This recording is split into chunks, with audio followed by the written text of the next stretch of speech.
Good evening, FMCG TV viewers.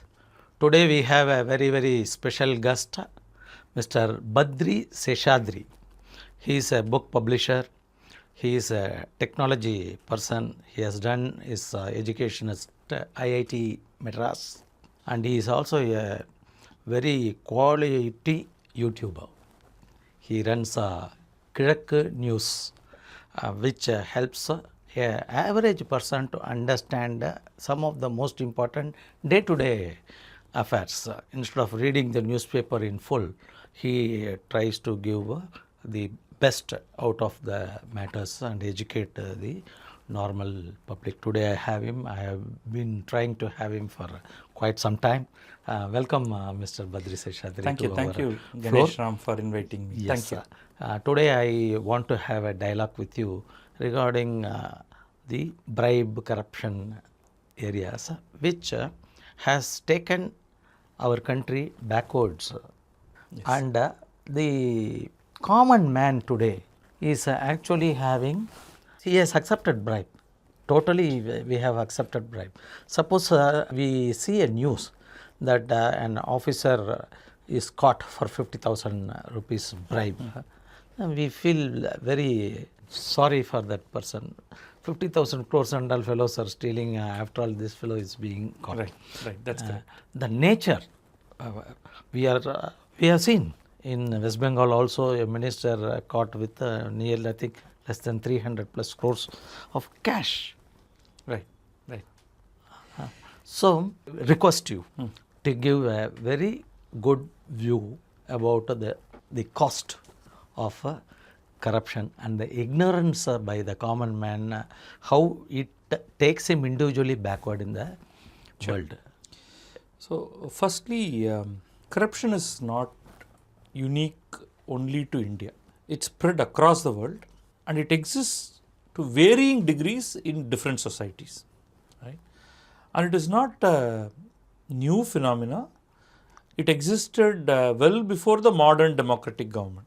So, wherever there is an option for people to make quick bucks by whatever means, people have always done so.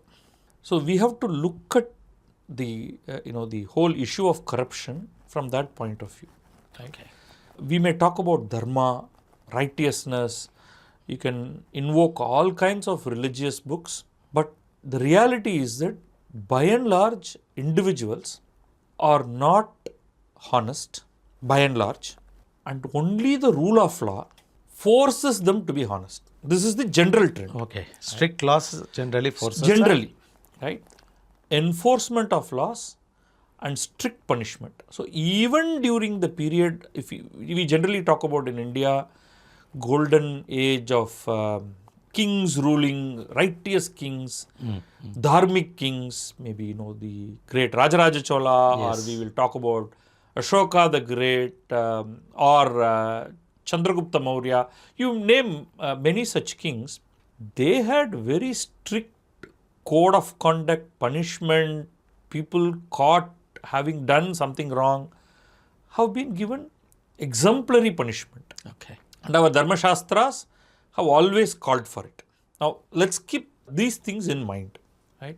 What has happened is that by and large, the judicial system that we have, if we come to the Indian context specifically, we have adapted that from the British jurisprudence. Right? And we had great exposure to corruption also through British East India Company. Oh. Okay.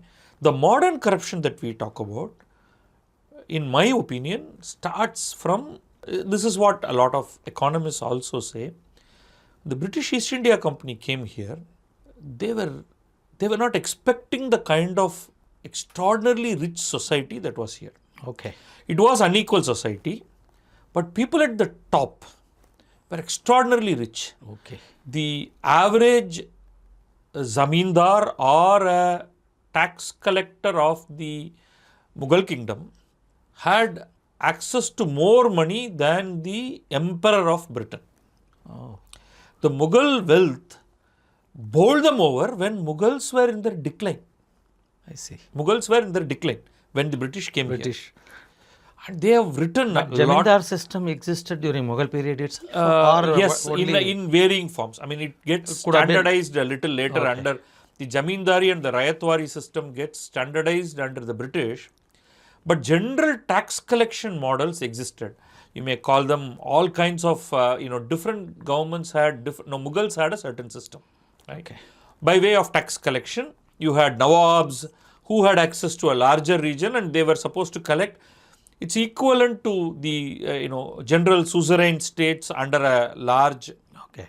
South Indian kingdoms, where you were supposed to collect tax in your region and give a share of that to the emperor. Okay. Right? So this has always existed in different structures. Right? So when they came here, the first thing that the British asked for, slowly, they wanted to do trade. That was the first thing. And then eventually they figured out that there was a lot more money if you could get access to the tax collection system. So they were looking to be the tax collectors. That is how they started. And then what happened was, at that time, both in their business, they were supposed to procure items of importance for the British market.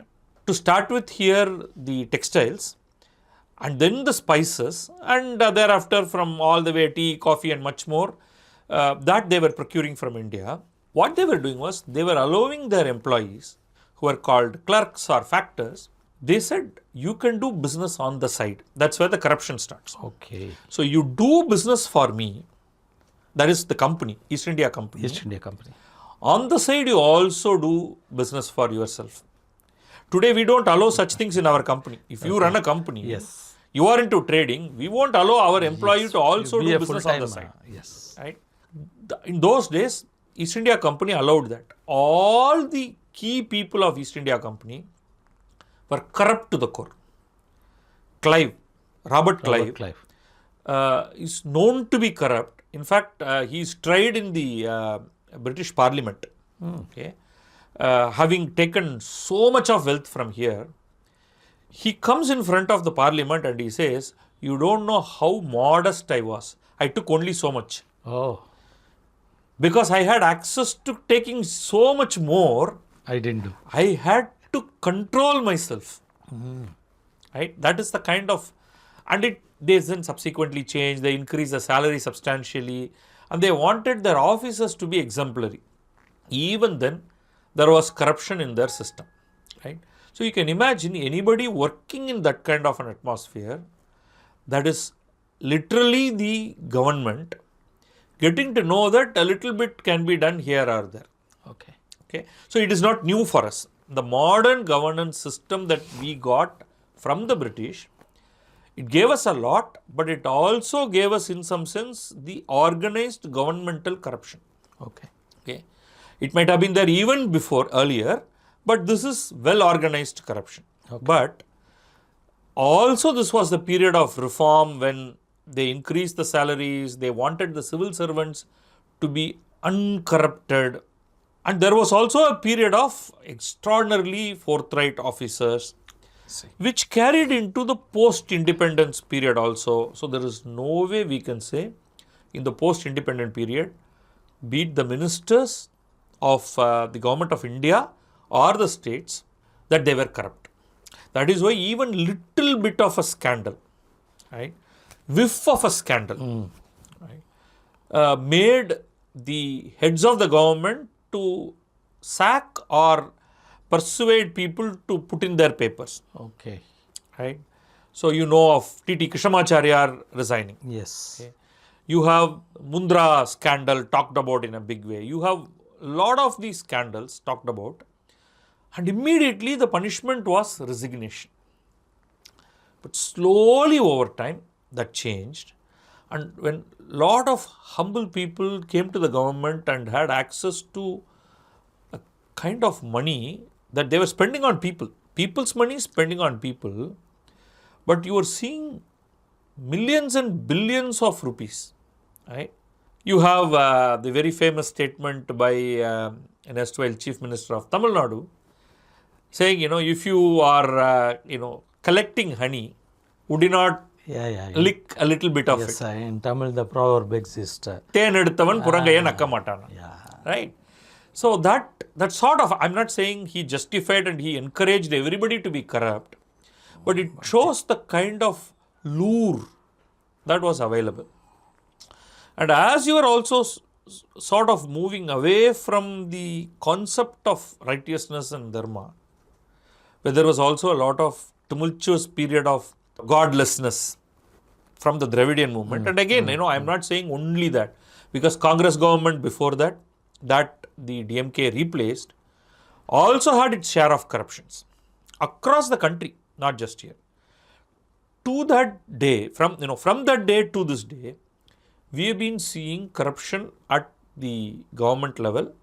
We have had various people weigh in with the concept that the ministers were not corrupt, the officials are corrupt. To the ministers are corrupt and they are forcing officials to become corrupt.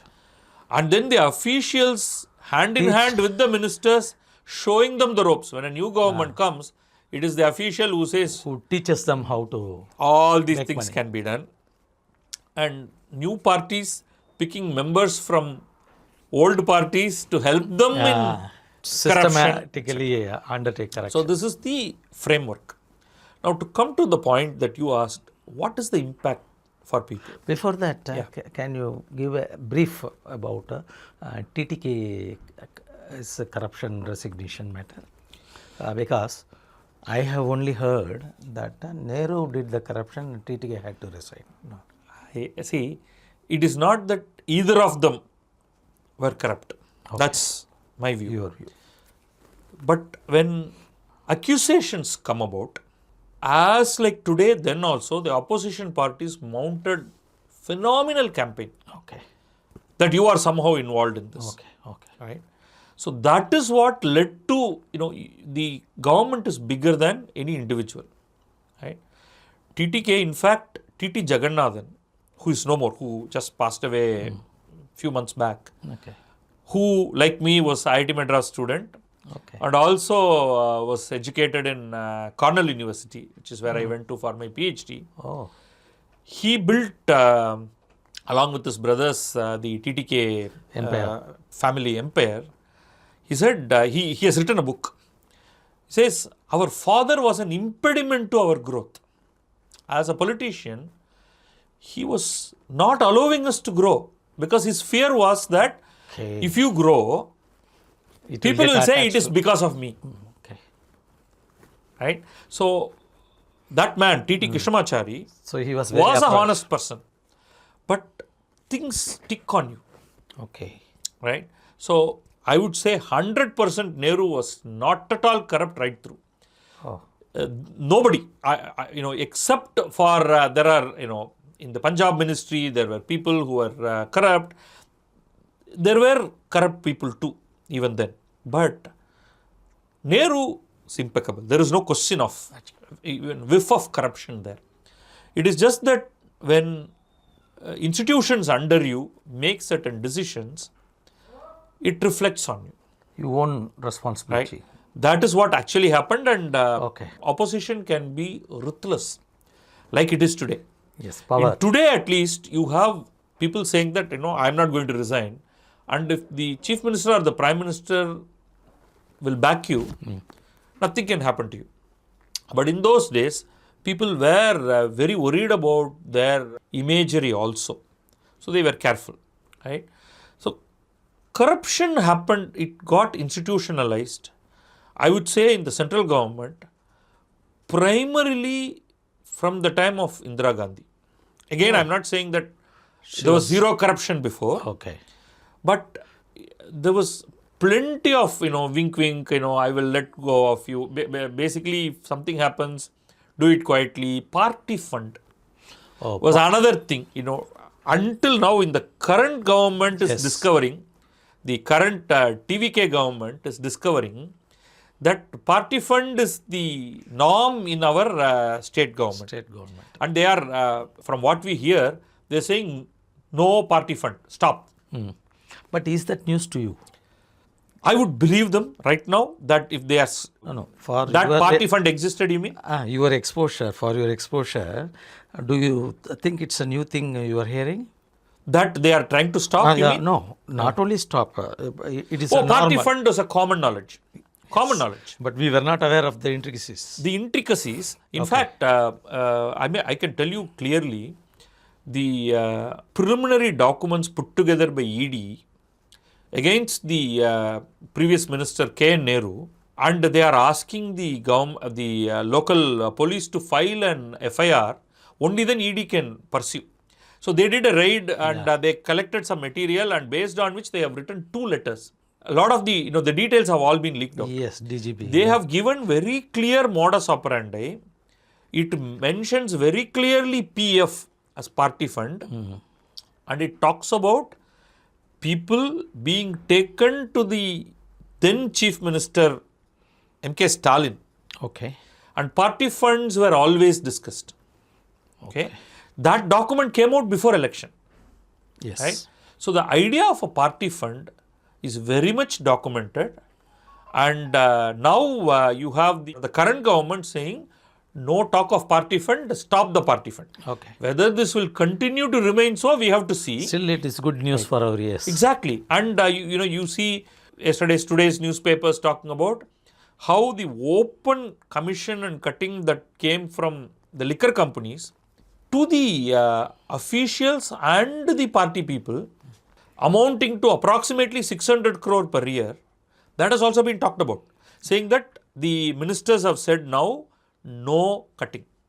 We don't want per box so much rupees coming to us. Right? So this is what. And it was also quid pro quo between DMK and ADMK. I mean, whichever government was in power. Whichever government was in power. They did adjust something. They were doing 2 things. One is that who you give order to, the procurement. So, for example, in the last 5 years, large percentage of procurement in TASMAC, this is what the Dinamalar newspaper has written in detail, 70% of hard liquor and close to 60% of beer was procured only from the DMK controlled companies. Okay. The remaining given to few others, including some ADMK companies. Okay. When ADMK comes to power, the flip happens. Okay. And some neutrals also get. Okay. Real estate corruption is very well known. Who are the people who are fronting the real estate development in Chennai and Tamil Nadu? You know that. Correct. You know who is Company powering it and where who is pumping money into that. That also we know. Okay. If you take real estate, to get permission, I mean, normal person